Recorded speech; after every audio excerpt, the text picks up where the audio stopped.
Like, they're like, get home, go straight home. And I was like, you don't have to worry about me. I'm going straight.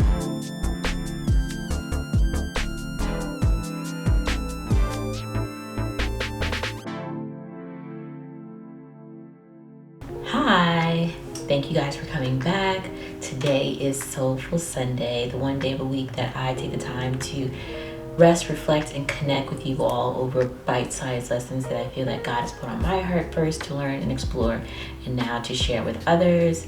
I'm very happy that you all are here. When I was thinking about my topic for the week this week, I kept hearing God say to me something that He had introduced to me over the summertime when I first had to take on the responsibility of becoming a caregiver for my mother. And I wanted to share that story with you guys because that day was a very interesting day, but I think there's a little bit of context I need to provide before I get into the meat and potatoes of the story. So in the past, I've mentioned that I was raised in the church, right? And although I was raised in the church, I like to describe my family as being like very woo-woo, very spiritual, like not first, but foundationally and generationally very woo-woo. And then because I was raised in the church, specifically of my mother's like doing, there's church connotations that also come into my upbringing, right? And heavily so, because like I said, we were at church all the time. That's mostly with my mom though, my father not so much. He though also is, I would say, woo-woo, very spiritual, but at the same time very logical. Like he's like an engineer and all that stuff. They don't align on much, or at least they don't anymore align on much. However, that is something I think that they have always aligned on and just had like a very clear understanding that we are spiritual beings having a physical experience, and each and every one of us, like whether we acknowledge it or not, has the ability to access spiritual gifting. And my mother, she would say that that spiritual gifting is similar to that of like a physical gift. Like some people are super intelligent, some people are super beautiful, some people are, very like, social. Those are gifts that not everybody has, and it is in your best interest to use those gifts because they are given to you by God. He gave them to you for a reason, not to like hide them away and not, use them. And even from a very young age, they steward us or told us how to steward our gifts. There are conversations that I have with my family and specifically with my mother that we kind of already know we're talking from a spiritual sense. Like we're not talking physical stuff, we're talking spiritual. Now fast forward to this summer where I, like I said, took on the responsibility of becoming the caregiver or one of the caregivers for my mother, which is something I never thought that I was going to do. So much so, especially in this season, that I had heard God say to me, pack your stuff, we're getting ready to get out of here, it's time to get to California, let's do these things. And that is still true. Because even in all the things and the confusion that I've experienced or perceived confusion that I've experienced in this short season, that has never changed, that has never wavered. He's like, you are going to California. But this one particular day during the summertime, I had been at this point maybe running back and forth from Brooklyn to Long Island, trying to like make sure my mom was good and help her transition through this phase that she was going through in life. And I was dog tired. I mean, exhausted. But for, I don't remember why, but very specific reason, I had to take my mother out of the facility that day, which in and of itself is a thing because she has a degenerative neurological disease and was recently diagnosed with dementia and cancer, which I think I've said. And so it was a lot. It kind of drained me for the day, and I was like, yeah, I gotta go home. I gotta get back home. I gotta reset, regroup, pray, meditate, do something. And so I'm bringing her back into the facility. And at this point, I had been in and out of this facility multiple times, and I had seen all the infrastructure and all the things there. Nothing was new or standing out to me. But as I'm taking her out of the car, I see what I thought a sign that said, no weapon formed against me shall prosper. And I was like, that's weird. But like my attention wasn't fully there because I was trying to help my mother out of the car. I had that thought in my mind. I was like, oh, that's a weird sign for that to be there. And at the same time that I'm thinking that, I didn't say anything. My mother said, no weapon formed against me shall prosper. I said, did I say that out loud? And she was like, no, I was just thinking that. I was like, oh, that's so weird, because I was just thinking that. And we went on to talk a little bit more about it, like in a spiritual sense, like I said. And so I get her inside and I go about my day. But I noticed that the sign did not say that. It said worry-free, weapon-free. And I was like, oh, okay. So weapon was on there, but it didn't say what I thought it did, and whatever. I get in my car, I start driving, and was a little frustrated because I was trying to avoid leaving at that time frame. I was in like peak rush hour time, and so I already knew I was going to be sitting in traffic, just on every highway from where I was to all the way home. I knew I was going to be sitting in traffic, and I finally had made it onto the very last highway that it was time for me. Like, it was right before I was going to get off and go to my place, and I mean, the traffic had been bad up until that point, but I was at a complete standstill. I was not moving in my car. I was just sitting there. And so I'm talking to God, I'm praying, and like, because I had been going back and forth and taking this journey so often, every afternoon became like I'm just having prayer and conversation with God. And so I'm like, God, hey, Big G, hey, Lord, you had said to me that we was leaving. You said to me that we were out of here.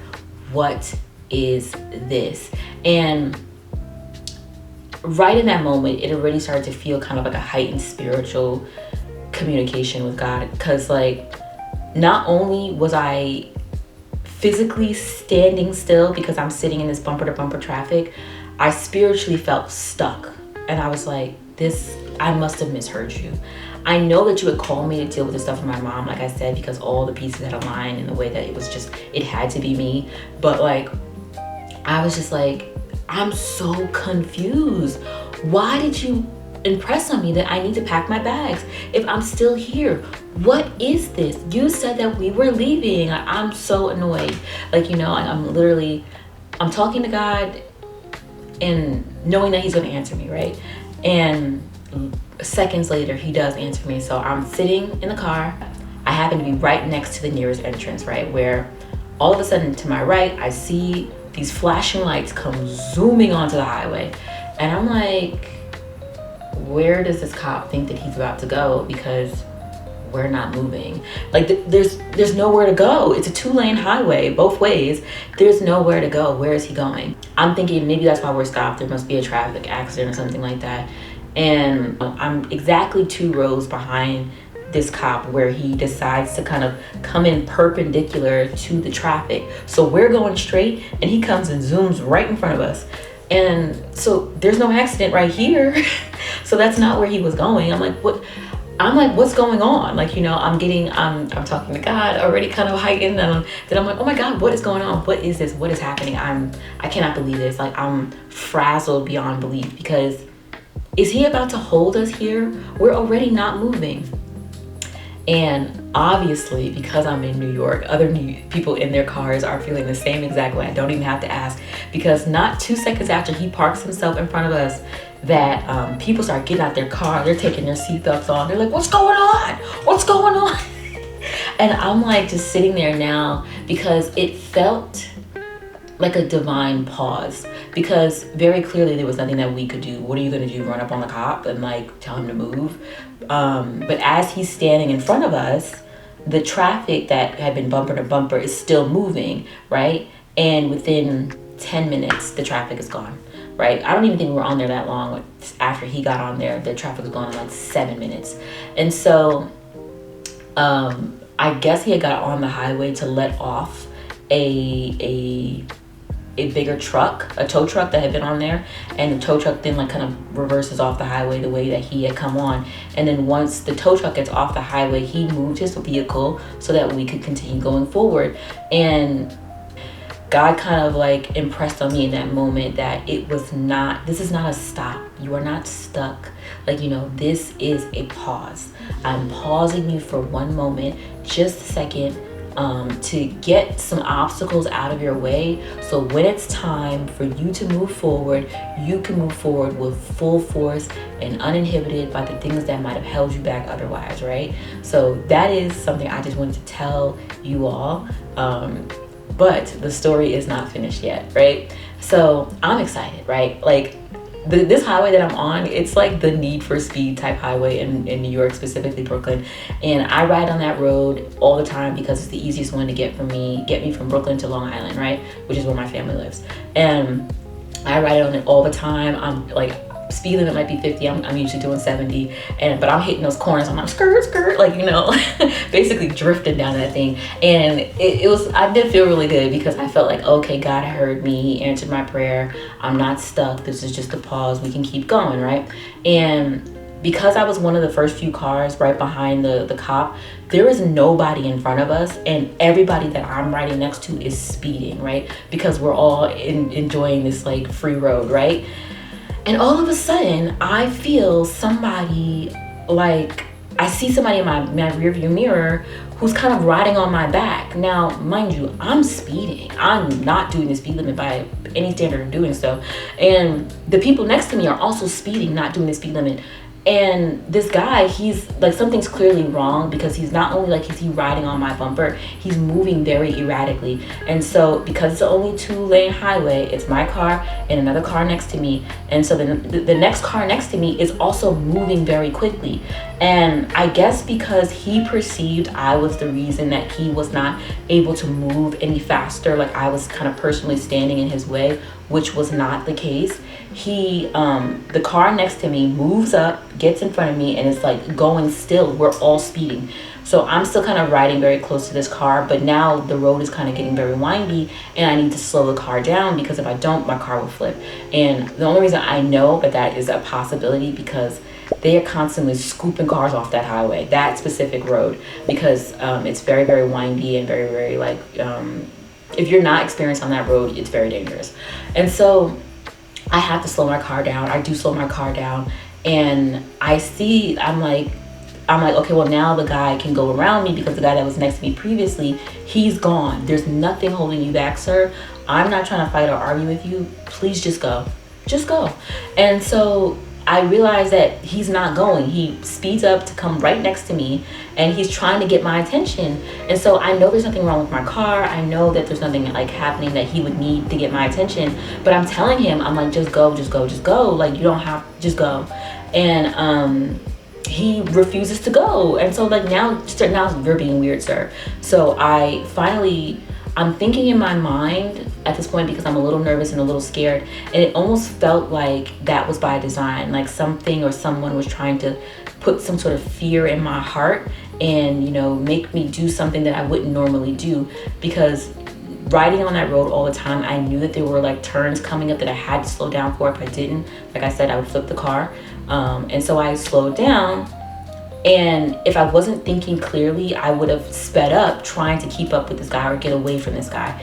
And so then I finally just thought to myself, I'm getting home to my daughter. Like, you know, that was the only thought in my mind. But I did roll down my window to ask this guy, like, is there something wrong? Are you trying to tell me something? And as soon as I rolled down my window, this man pulls a gun out and shoots it into my car. I can't even begin to tell you, because just the action of it, like, I had only just turned my head for a second to look and see what he was doing, because I'm like going to ask him, I'm like, are you okay? Is something wrong? I didn't even have 2 seconds to ask that. And when I now know, when people say, oh my God, everything happened so fast, all of that must have happened within the matter of 4 minutes. Because that highway, I was already halfway done on that highway when the cop stopped us. But like, once we got further along and we were all speeding, it's not a long ride. So that's another reason why I know something was wrong with the guy. He shot the gun. It fully went off. But like, I don't know what happened to the bullet. I don't know what happened to the gun. I don't know if it jammed or something. And I thought maybe I had imagined it because it happened so fast. I was like, maybe that wasn't a gun or whatever. And then I'm again still driving, you know, he sped off. So he shot it and he sped off. Like, it was very, very quick. And then I'm shaking, but God has like said to me very clearly in my head, like, it was like all my other senses kind of like went down. He said, you've been on this road before. You need to focus and get home. And so I did. I focused in that moment. I still had not gotten home, and I was still kind of wondering, did I imagine that, right? But Then the car that had been riding behind me came up next to me, and they're like, it's like older gentleman and his wife. They're screaming, "Are you okay? Are you okay? Did he hit you? Did he hit you?" Like, they also saw the gun go off, and I was like, "No, I don't know where it went. I don't know where it went." And like, they're like, "Get home, go straight home." And I was like, you don't have to worry about me. I'm going straight home. And so that's what I did, right? I get home, and my mind, once it finally stopped racing, went back instantly to that moment when I was with my mother, and we both had that thought that was just so random, that no weapon formed against me is going to prosper. Me, you, anyone who this message reaches, that, you know, once this pause that you are in right now is over, just know that it's going to be time to move forward and move quickly. But there are going to still be weapons that form, however, they will not prosper. And I'm saying this because it sounds like, I don't know. I don't know. I felt called to share this message this week. I know it was specifically a story that I dealt with, but the message I know is going to hit the person who needs to hear it. So just remember, this is just a pause. God is here with you, and everything is working out in His divine timing, all right? Thank you again for watching this video, and I can't wait to see you guys next week. All right.